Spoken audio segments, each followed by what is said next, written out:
हम आज के लेक्चर में पुनः फ्रांस की क्रांति को डिस्कस करेंगे।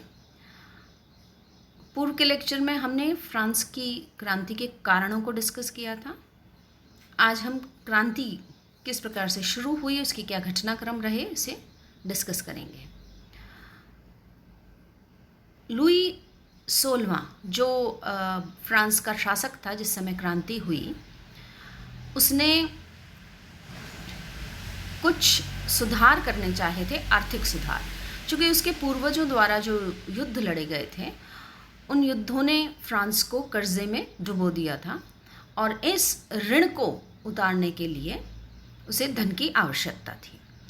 फ्रांस की जो आर्थिक स्थिति थी वो एक तरीके से दिवालिया हो चुका था।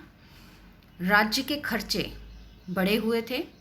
प्रथम दो एस्टेट जो कि हमने पिछले लेक्चर में डिस्कस किया है, वो किसी प्रकार का कर नहीं दे रहे थे और करों का पूरा भार तृतीय एस्टेट के ऊपर था, जो बुर्जुआ, श्रमिक और कृषक वर्ग को मिलके बना था। तो ऐसे में राज्य के खर्चे जो निरंतर बढ़ रहे थे, उन खर्चों को अब मीट करने के लिए, यानी उन खर्चों को पूरा करने के लिए और धन की आवश्यकता थी। लुई 16वां जो शासक था, उसने चाहा कि राज्य की इनकम को बढ़ाया जाए। चूँकि तृतीय एस्टेट के ऊपर पहले से ही बहुत से कर्ज़ों का भार था, तो कुछ आर्थिक सुधारों की दृष्टि से लुई 16वां चाह रहा था कि प्रथम दो एस्टेट के ऊपर भी कुछ, ज़्यादा नहीं लेकिन कुछ टैक्स लगाया जाए। और इस उद्देश्य से उसने अपने राज्य में वार्ता शुरू करी। लेकिन उसे ये समझ आया कि ये तब तक संभव नहीं है जब तक कि वो एस्टेट जनरल के चुनाव न करें। एस्टेट जनरल जो हम पहले भी डिस्कस कर चुके हैं, जो कि ये एक तात्कालिक कारण बना इस क्रांति का। एस्टेट जनरल एक ऐसी प्रतिनिधि सभा थी जिसमें तीनों ही वर्गों के प्रतिनिधि होते थे और इन प्रतिनिधि सभा के मीटिंग के बाद ही, अधिवेशन के बाद ही राज्य में कोई आमूलचूल कानूनी परिवर्तन करना हो वो किया जा सकता था। लुई ने 175 साल बाद इस अधिवेशन को बुलाने का निर्णय लिया, क्योंकि उसके बगैर वो आगे नहीं बढ़ सकता था। तो आरंभ में तृतीय एस्टेट जो था वो बहुत आशान्वित हुआ। बड़े उत्साह के साथ उसने अपने प्रतिनिधियों को भेजा। वोट जो दिए गए, यानी सार्वजनिक चुनाव हुए थे इन तीनों सदनों के, और इसमें फ्रांस के लगभग 60 लाख लोगों ने मतदान किया था। तृतीय एस्टेट के लोग इसमें सबसे ज़्यादा उत्साहपूर्ण अपनी भागीदारी दे रहे थे, क्योंकि उन्हें किसी तरह के परिवर्तन की आशा थी। जो प्रतिनिधि चुनकर आए उनकी संख्या 1,0201 के करीब थी, जिनमें तीनों ही वर्ग से सदस्य आए थे। प्रथम एस्टेट में 300 से 300 सदस्य आए, द्वितीय से 291 और तृतीय एस्टेट जो कि सबसे बड़ा था उससे सबसे ज़्यादा संख्या में सदस्य आए। इनकी संख्या 610 थी। ये जब चुनाव हो रहे थे तो उस दौरान फ्रांस के विभिन्न क्षेत्रों के लोगों ने अपने हम कहेंगे कि शिकायतें कह लीजिए, या उनके मुद्दे जो थे, उन्हें अपने प्रतिनिधियों को सौंपा प्रतिवेदन के रूप में। ये प्रतिवेदन जो थे ये काहिए कहलाते थे और ये इन प्रतिनिधियों को करीब 50,000 काहिए अलग अलग क्षेत्रों से प्राप्त हुए। तो हम समझ सकते हैं कि इस समय फ्रांस में कितनी समस्या थी। प्रत्येक प्रांत में अपनी प्रकार की समस्या थी, जिनमें मूल रूप से आर्थिक परेशानियां जो थी वो सबसे ज़्यादा थी। इन काहियों के माध्यम से फ्रांस की जनता जो थी वो शासक के प्रति अपनी आस्था और विश्वास को प्रदर्शित करते हुए ये मान रही थी कि लुई, जिसने कि इतने समय बाद अधिवेशन बुलाया है वो निश्चित तौर पर फ्रांस में और इस तृतीय एस्टेट की की जो परेशानियां हैं उसे दूर करने में कुछ ना कुछ योगदान देगा। लेकिन प्रथम वर्ग के जो सदस्य थे यानी पादरी वर्ग और कुलीन वर्ग जो था वो किसी भी तरह के परिवर्तन के खिलाफ थे। वो कोई संवैधानिक परिवर्तन नहीं चाह रहे थे। दूसरी तरफ हम देखते हैं कि तृतीय एस्टेट तो इसी उद्देश्य के साथ इस संपूर्ण प्रक्रिया में भाग ले रहा था कि कोई ना कोई परिवर्तन होगा। लुई चाहता था कि वोटिंग जो है यानी अब जो प्रतिनिधि चुन के आ गए थे उन प्रतिनिधियों से वोटिंग करवाई जाए और उस के आधार पर फिर आगे निर्णय लिया जाए। तो वो चाह रहा था कि परंपरागत तरीके से वोटिंग हो, लेकिन तृतीय एस्टेट ने इसका विरोध किया। अब ये परंपरागत तरीका क्या था? ये परंपरागत तरीका ये था कि तीनों वर्ग से एक एक वोट लिया जाता था, यानी प्रथम एस्टेट का एक वोट, द्वितीय एस्टेट का एक वोट और तृतीय एस्टेट का एक वोट। ये जो तीनों वर्ग थे ये वोट जो दे रहे थे वो अपने सभी प्रतिनिधि जो चुनकर आए थे उन सबसे सलाह मशवरा करके एक वोट तैयार करना था और ये परंपरागत तरीका था। लेकिन तृतीय एस्टेट ने इसका इसलिए विरोध किया क्योंकि वो जानता थे कि प्रथम और द्वितीय वर्ग से जो वोट आएगा उनमें समानता होगी।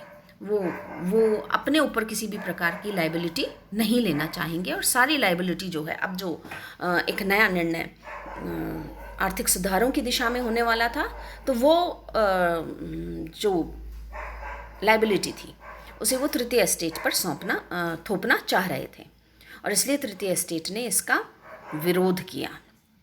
तृतीय एस्टेट ने कहा कि वोटिंग जो है वो किसी भी रूप में एक एक सदन से यानी एक एक वर्ग से एक वोट के रूप में ना होकर प्रत्येक प्रतिनिधि का एक व्यक्तिगत वोट काउंट किया जाना चाहिए और तृतीय एस्टेट ने इसका जमकर विरोध किया।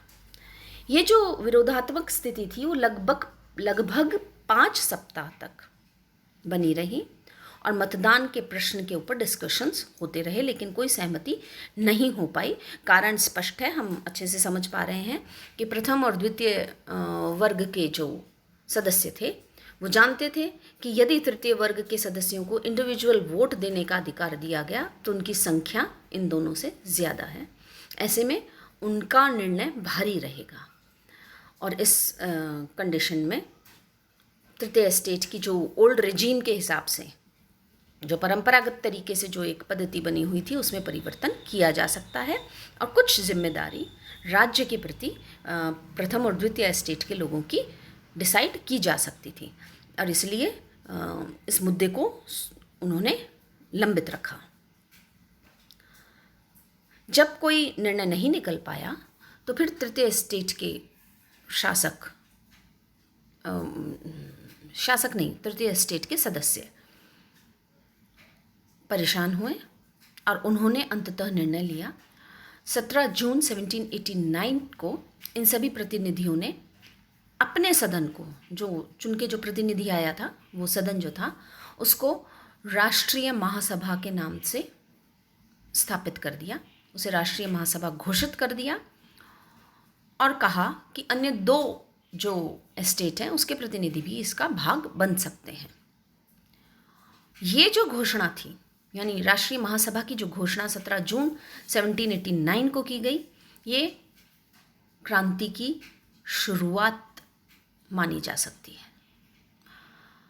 इस घोषणा के बाद जब प्रथम और द्वितीय एस्टेट के सदस्यों का कोई रिस्पांस नहीं मिला तो फिर 3 दिन बाद यानी 20 जून को ये तृतीय एस्टेट के प्रतिनिधि एक मीटिंग करने के लिए सभा बुलाने के लिए जहाँ पे सभा हो रही थी वहाँ पे पहुँचे, सभा स्थल पर पहुँचे। हाँ, चूंकि इन्होंने अपने आप को राष्ट्रीय महासभा के रूप में घोषित कर दिया था और अब से पहले तृतीय एस्टेट एक पीड़ित वर्ग के रूप में ही रह रहा था, तो लुई 16वां जो कि शासक था वो नाराज़ हो गया, उसे ये ठीक नहीं लगा। जब 20 जून को यानी 3 दिन बाद जब ये तृतीय एस्टेट के प्रतिनिधि सभा स्थल की ओर जाने लगे मीटिंग करने के लिए, तो राजा के सैनिकों ने इन्हें रोका। और चूंकि राजा के सैनिकों ने इनका विरोध किया तो फिर ये स्पष्ट हो गया कि राजा इस सभा को अस्वीकृत कर रही है, इसको वो लीगल नहीं मान रही है। ऐसे में तृतीय एस्टेट के प्रतिनिधि जो थे वो वहाँ से निकले और एक अन्य स्थान पर गए, एक अन्य मैदान में गए जहाँ पे टेनिस खेला जाता था, और वहाँ पे ये एकत्रित हुए। इन्होंने वहाँ इकट्ठे होकर एक सम्मेलन किया, और ये सम्मेलन, इस सम्मेलन में इन्होंने एक शपथ ली जो टेनिस कोर्ट की शपथ के नाम से जानी जाती है। इस शपथ के अंतर्गत इन्होंने ये कहा कि ये उस समय तक अलग नहीं होंगे, यानी डिस्पर्स नहीं होंगे, जब तक कि राज्य का संविधान स्थापित नहीं हो जाता। यानी क्रांति की शुरुआत हो गई थी और अब तृतीय एस्टेट ने ये स्पष्ट कर दिया था कि वो फ्रांस में एक संवैधानिक सरकार चाहती है। कुल मिलाकर हम ये कह सकते हैं कि इस राष्ट्रीय महासभा ने, तृतीय एस्टेट के प्रतिनिधियों ने जिस राष्ट्रीय महासभा का निर्माण किया था, उस राष्ट्रीय महासभा ने फ्रांस में संवैधानिक सरकार का निर्माण करने का कार्य जो था वो अपने हाथों में ले लिया।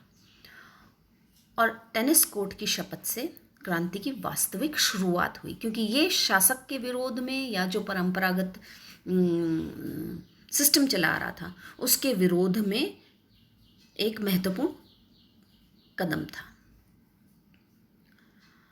लुई के सामने अब कोई और रास्ता नहीं रहा, क्योंकि तृतीय एस्टेट विद्रोह कर चुका था और वो डटा हुआ था मैदान में। वो या तो इनका सैनिक शक्ति से दमन कर देता, और ऐसा करता वो तो वो अपने लिए परेशानियां उत्पन्न कर सकता था, क्योंकि तृतीय एस्टेट एक बहुत बड़ा भाग था संपूर्ण फ्रांस की जनता का। साथ ही साथ वो कोई नया विद्रोह नहीं खड़ा करना चाह रहा था फ्रांस में, क्योंकि उसे राज्य की वित्तीय समस्या का समाधान ढूंढना था। ऐसा करके, यानी तृतीय एस्टेट के ऊपर सैनिक आक्रमण करके वो अपनी इस समस्या को सुलझा नहीं सकता था। वो ये जानता था कि राज्य की वित्तीय समस्या जो है वो तृतीय एस्टेट के सहयोग से ही सुलझ सकती है, क्योंकि वही सबसे ज़्यादा टैक्स दे रहे थे। विरोध की स्थिति में वो जो टैक्स दे रहे थे वो भी देना बंद कर सकते थे। हम देखते हैं कि प्रथम और द्वितीय एस्टेट के कुछ लोग जो कि अपने ही वर्ग में पीड़ित थे, जिनमें भेदभाव था, जैसे पादरी वर्ग की हम बात करें तो उसमें जो निम्न पादरी वर्ग था उसके पास कुछ अधिकारों की कमी थी। उसी तरीके से द्वितीय एस्टेट के अंदर जो नोबिलिटी ऑफ रोब्स थी, वस्त्रों के जो नोबल्स थे, उन्हें भी कुछ अधिकार पूरे नहीं दिए जा रहे थे। इनमें से कुछ लोग ऐसे भी थे जो उदारवादी थे और उन्हें जो व्यवस्था बनी हुई थी उसमें परिवर्तन देखना था। तो ये कुछ ऐसे लोग राष्ट्रीय महासभा की कार्यवाहियों में अपनी भागीदारी देने लगे। अंततः शासक के पास, लुई के पास और कोई बहुत ऑप्शन नहीं था, तो वो हठधर्मी तो रहा, लेकिन उसे नेशनल काउंसिल के सामने झुकना पड़ा और उसने तीनों एस्टेट के प्रतिनिधियों को मिलाकर एक नेशनल कॉन्स्टिट्यूएंट असेंबली, राष्ट्रीय संवैधानिक महासभा का निर्माण किया, या कहें कि उसकी एक इकाई को स्वीकार कर लिया और प्रत्येक प्रतिनिधि को जो कि चुनकर आए थे उनको व्यक्तिगत वोट देने का अधिकार स्वीकार किया।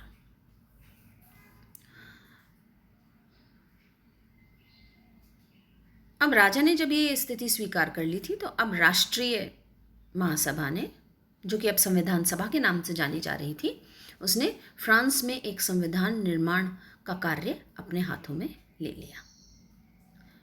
फिर हम देखते हैं कि अगली घटना जो घटी वो बास्तिल का पतन थी। 14 जुलाई 1789 में ये घटना घटी थी। वर्साई में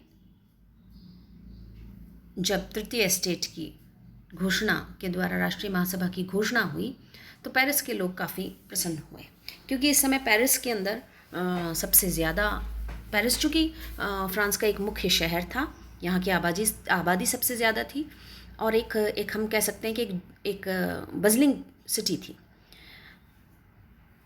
लेकिन यहाँ तृतीय एस्टेट के जो लोग थे वो आर्थिक विषमताओं से जूझ रहे थे। ये एक समय ऐसा आया यहाँ पर, यानी यही काल, इसी काल के दौरान हम देखते हैं यहाँ पर खाद्य पदार्थों की बहुत ज़्यादा कमी हो गई थी, विशेषकर ब्रेड की। ब्रेड जो कि फ्रांस के लोगों का मुख्य भोजन पदार्थ है। जैसे हमारे यहाँ गेहूँ से बने रोटी या अनाज हमारे यहाँ पे मुख्य रूप से खाया जाता है, उसी तरीके से वहाँ ब्रेड जो थी वो महत्वपूर्ण थी और इसकी कीमतें बहुत ज़्यादा बढ़ गई थी। पेरिस के लोग इससे काफ़ी परेशान थे। दूसरी तरफ लुई ने भी, चूँकि वो अप्रसन्न था, वो इस परिस्थिति से बहुत खुश नहीं था, तो उसने अपनी सेना को वर्साई और पेरिस के आसपास इकट्ठा करना शुरू कर दिया था। उसका उद्देश्य बहुत स्पष्ट नहीं था, लेकिन फिर भी राष्ट्रीय महासभा के सदस्य और अन्य लोगों को आशंका होने लगी थी, तो एक तरीके से तनाव की स्थिति बनने लगी थी। पेरिस में जब जनसभा आयोजित की गई तो जो भीड़ इकट्ठी हुई थी, क्योंकि वो बहुत सारे कारणों से परेशान थी जो हम ऑलरेडी डिस्कस कर चुके हैं, तो ये भीड़ उग्र हो गई और इस उग्रता में इस भीड़ ने भोजन और शस्त्रों की दुकानों को लूटना प्रारंभ कर दिया। 14 जुलाई 1789 को ये भीड़ की जो एक टुकड़ी थी, यानी ये भीड़ जो थी वो एक झुंड के रूप में बास्तिल की शाही गढ़ी पर, जो दुर्ग था, उस पर चढ़ गई। चूँकि इनने अस्त्र शस्त्रों को लूट लिया था, इनके पास शस्त्र भी थे, तो ये इस गढ़ी के ऊपर उसने आक्रमण कर दिया और ये बास्तिल का जो फोर्ट था वो इनके अधिकार में आ गया। ये पहला हिंसक कदम था जो कि पेरिस की जनता द्वारा उठाया गया था। मूल रूप से ये भुखमरी की वजह से, बढ़ती हुई कीमतों की वजह से शासक के प्रति उनका एक आक्रोश था। इस घटना ने, यानी बास्तिल के दुर्ग के ऊपर आक्रमण करके अपना अधिकार करके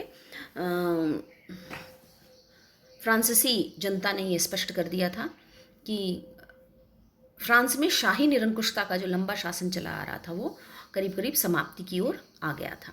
राष्ट्रीय महासभा को सभी राजनीतिक अधिकार हस्तांतरित हो गए थे। कृषक के जो विद्रोह थे, सामंतवाद विद्रोहों ने सामंतवाद के पतन का मार्ग खोल दिया था, क्योंकि ये नोबिलिटी थी और पादरी वर्ग था जो पूरी तरीके से बहुत से अधिकार एंजॉय कर रहा था। अब पेरिस में एक शाही नियंत्रण से मुक्त, यानी राजा का उसमें कोई लेना देना नहीं रहा, एक नई स्थानीय सरकार कम्यून के नाम से जानी गई, इसका गठन किया गया। फिर एक सैनिक टुकड़ी का गठन किया गया जो नेशनल गार्ड के नाम से जानी गई, और अब राजवंश के पुराने झंडे को हटाकर एक नया तिरंगा, लाल सफ़ेद और नीले रंग का एक नया झंडा फ्रांस की जनता ने अपना लिया था। पेरिस का जो नगरीय प्रशासन था उसमें परिवर्तन हो गया और फिर इस घटनाक्रम के 3 दिन बाद लुई को पेरिस में लाया गया अपने परिवार के सदस्यों के साथ, और उसने बहुत ही कष्टकारक तरीके से, यानी अस्वीकृति का भाव रखते हुए इन परिवर्तनों को स्वीकृति दी, यानी इन्हें स्वीकारा। उसके पास अन्य कोई चारा रहा ही नहीं था। जैसे ही बास्तिल के पतन की खबर फ्रांस के अन्य क्षेत्रों में पहुंची, जनता सभी जगह उग्र हो गई, क्योंकि सभी क्षेत्रों में परेशानियां एक सी थी। उन्होंने अपने अपने क्षेत्रों के जो सामंती महल थे उनके ऊपर आक्रमण किया। तो हम जैसा कि पूर्व में अभी डिस्कस कर रहे थे कि सामंत कृषक आंदोलनों ने सामंतवाद के पतन को बढ़ावा दिया, वो होने लगा था। क्रांति फ्रांस के दूर दूर के क्षेत्रों तक पहुंच गई थी। कई स्थानों पे बिशप और मठ, बिशप यानी जो उनके धार्मिक अधिकारी थे, उनको भी लूटा गया। और अब हम देखते हैं कि ओल्ड रेजिम, जो पारंपरिक ढांचा था, वो फ्रांस में चरमराने लगा था। और जनता ने जैसा अलग अलग जगह विद्रोह किया, वैसे ही उन्होंने अपने अपने क्षेत्रों में स्थानीय सरकारों का गठन कर लिया था। एक और घटनाक्रम जो इस क्रांति में एक महत्वपूर्ण कदम था, वो वर्साई की ओर महिलाओं का प्रयाण। वर्साई वो क्षेत्र था जहाँ शासक का महल था, यानी पेरिस में ना रहकर राजा ने अपने लिए, लुई 14 ने अपने लिए एक नया महल बनवाया था। और ये पेरिस से दूर शांति में ऐशो आराम और शान शौकत से रह रहा था। पेरिस में चूँकि बहुत भीड़ हो गई थी, पेरिस में भूखमरी थी, पेरिस में अन्य जिम्मेदारियां भी थी, उन सबसे दूर शासक पीढ़ियों से अब अलग रहने लगे थे। ये क्षेत्र वर्साई कहलाता था। लुई की जो पत्नी थी, लुई 16वें की पत्नी लुई मैरी एंटोनिया, लुई ने, उसके जो अन्य रिश्तेदार थे जो लाभान्वित थे पूर्व की परिस्थिति से, उन सभी ने इस स्थिति को भारी हृदय से स्वीकार किया था। वर्साई के अंदर एक भोज का आयोजन किया गया 1 अक्टूबर 1789 को। ज़बरदस्त जश्न मनाया गया, बहुत धन धान्य खर्च किया गया। पेरिस की जनता भूख से बेहाल थी। जैसा हमने देखा कि वहाँ पे खाने की परेशानी उत्पन्न हो गई थी, ब्रेड स्पेशली नहीं प्राप्त हो रही थी। तो पेरिस की जनता को जब ये खबर मिली और उन्हें ये भी जानकारी मिली कि मैरी एंटोनियो ने जो नया झंडा अपनाया गया है पेरिस की जनता से के द्वारा, उसका अपमान किया है, तो ऐसे में पेरिस की गरीब वर्ग की जो महिलाएं थीं वो बहुत ज़्यादा नाराज़ हो गई और उन्होंने 5 अक्टूबर को एक जुलूस के रूप में, जो कि बहुत ही उग्र था, हाथों में लाठियाँ और शस्त्र लिए हुए थे, वो पेरिस से वर्साई की ओर बढ़ा। उनके साथ एक नेशनल गार्ड की टुकड़ी भी चल रही थी, यानी उन्हें सुरक्षा दी जा रही थी। महिलाओं का ये जुलूस वर्साई पहुंचा। वर्साई की गलियों में उन्होंने हल्ला मचाया। रात भर वे युद्ध की तैयारियां करते रहे। अगले दिन उन्होंने प्रवेश द्वार तोड़ दिए महल के और बहुत सारे सैनिकों को मार दिया। आक्रमण कर लोग रानी के निजी महल तक पहुंच गए। रानी भागकर राजा के महल में गई, किंतु उन्हें राजा ने बाहर निकल के लोगों को कहा कि वो उनकी भोजन की समस्या का समाधान ढूंढेगा।